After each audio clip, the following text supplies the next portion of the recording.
Morning guys, so today's job, very exciting, first lot of 2026, we are going to be sowing sweet pea seeds. So yeah, it's always exciting when you start sowing the first lot of seeds for the year. So today I'm just going to show you what I do with my sweet pea seeds. Now a lot of people put their sweet peas soaking and then they put them on some tissue and they let them germinate. Those people do loads of different ways with them. I'm quite simple with what I do with mine. So I'm going to show you today what I do, and then hopefully like in a week or two I can show you the germination and what kind of rates I get and stuff, so it'll be interesting to see. Yeah, so today I'll just put the video going and let you just see what I do, maybe talk through it a little bit. Lovely. So I have already prepped my compost, and I've done the same as what I'd done in a previous video for the picking out. Mixed in some bone meal and then used my jug to wet the compost. Now because this is seed planting and not picking out, I have made this a bit wetter, so you can see this is quite sticky. So you don't want it soggy sticky, but you do want it that bit wetter. You want it a lot wetter so that the seeds can soak and start germinating.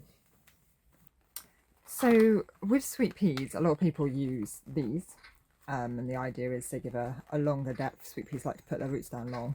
And I really like the idea of these because of compactness, you know, like when you're trying to put a lot of seeds going, this is quite compact and it doesn't take up too much space. So I was like, great. So last year I invested in some, not a great amount, just a few, and was like, I'll give them a trial. And I can't honestly say that I thought they were any better. If anything, I thought the sweet pea seed a little bit more behind and a little bit weaker. I don't know if that's just, maybe I planted these last, so maybe it was that, I'm not sure. I might trial some again this year, but don't know. So I actually just use, I can find them, 9cm pots. And if you kind of compare them, they're not that much shorter, maybe like a centimetre-ish. And I find this just works for me, just 9cm pots. I find these are a nice size to plant out. They've got good root establishment, they've got plenty of space to grow. We're quite wet here and our last frost date isn't until 20th of May. So these guys won't go in the ground until the end of May. So they need a good amount of time, you know, a good amount of soil so they can keep going.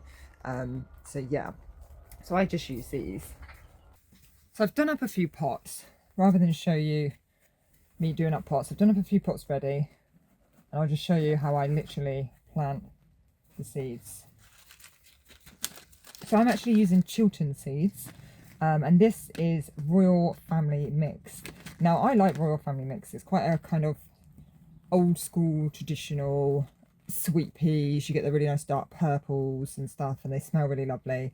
I don't make a lot of money off of the sweet peas. I know some cut flower farmers sell them as individual stems and they can sell them for quite good money as individual stems, but because I predominantly do market stalls, I don't find loose stems tend to tell that much for me. People tend to like to just come grab a little bunch and go.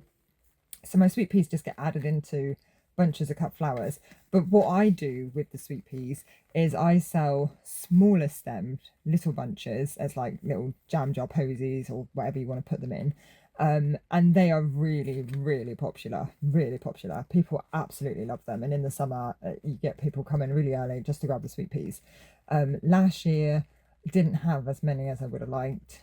I think the heat affected them a bit, and my second round of sweet peas just failed completely, which I was really disappointing.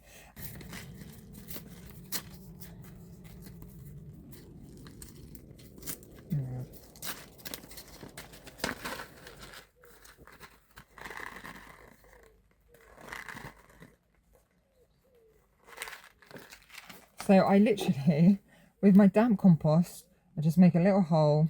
They want to be about, I've just dropped that seed. They want to be about a centimetre deep. So I just use one of these, make a little hole, pop it in there. You see? And then I just push that over. And that's my sweet pea planting. Very basic.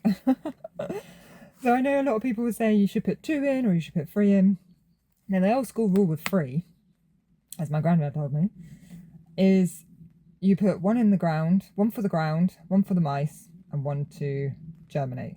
That's the old school rule with 3. Yeah. Some people put 2 just in case one fails. Personally, I just put 1. If this doesn't germinate in the next 14 to you know, two weeks, 2.5 weeks, then I'll take that. That's not probably going to germinate. And then I won't waste that compost. I'll just use that for something else, like picking out or whatever, you know. Normally my germination rate's pretty good, so I might end up with like maybe 5 or 6 like this that don't germinate. So that's fine. I'll just utilise that compost somewhere else. But I don't see the point in putting in 2 or 3 seeds and then pulling some out to thin them out. That always seems a bit pointless to me. So I just put in 1 and take the chance on it. So I plant autumn sown seeds at the end of September, beginning of October, and they'll go into my tent. They'll get planted up soon in the next week or 2. Now they normally start flowering mid-May and ideally keep going until about the end of June. And then these ones will get planted outside at the end of May, and these normally take over from about the end of June and keep flowering till about mid-August. A couple of years I've had them go to the end of August, but it really does depend on the weather and everything. So I don't do a second round of spring sown sweet pea seeds. This is it. Put them all going now, and that's it. They all get planted at the end of May. So once I've planted my sweet peas, they come in here onto my lovely sandbed. Me and my brother made this sandbed, and it's probably one of the best investments I've done so far. It's made such a big difference to me. We're always a little bit colder up here, so this is just really great in trying to help me get things going a little bit earlier. So this side is being kept at, it's flashing because of the camera, but it's kept at 21. That's about right for sweet peas. So obviously, you know, not everyone has a sandbed, I get that. But if you wanted to put some sweet peas going early, you could put them on your, like a windowsill. About 20 degrees is about right. Yeah, and then hopefully these will start germinating in the next couple of weeks. So here are the sweet peas. We planted these on the 20th of January, and we are now on the 17th of February, so these are a month now. So I have 3 cratefuls. You can see that I've had a mice come and get a couple, which is a little bit frustrating. So I've got 3 cratefuls here, and I've moved these onto a metal stand to try and protect them from the mice. And then I have another crateful further up as well. So I think in all there was about 14 seeds that didn't germinate. So we planted 134, and yeah, we've got 120. So yeah, about 14. So I don't think that's too bad. It's more than enough for me. It is a bit frustrating that the mice has got 1 or 2, so that's a bit annoying. But yeah, I've got enough, so it's not a problem. So I thought I'd just show you the difference between the autumn sown and the spring sown. So the two bigger ones at the back are obviously the autumn sown ones, and then the 2 this year's spring ones. That's actually 2 of the biggest ones that I could find for the spring sown. So you can really see a difference in size and how much further on those plants are and how much they've developed over the winter months.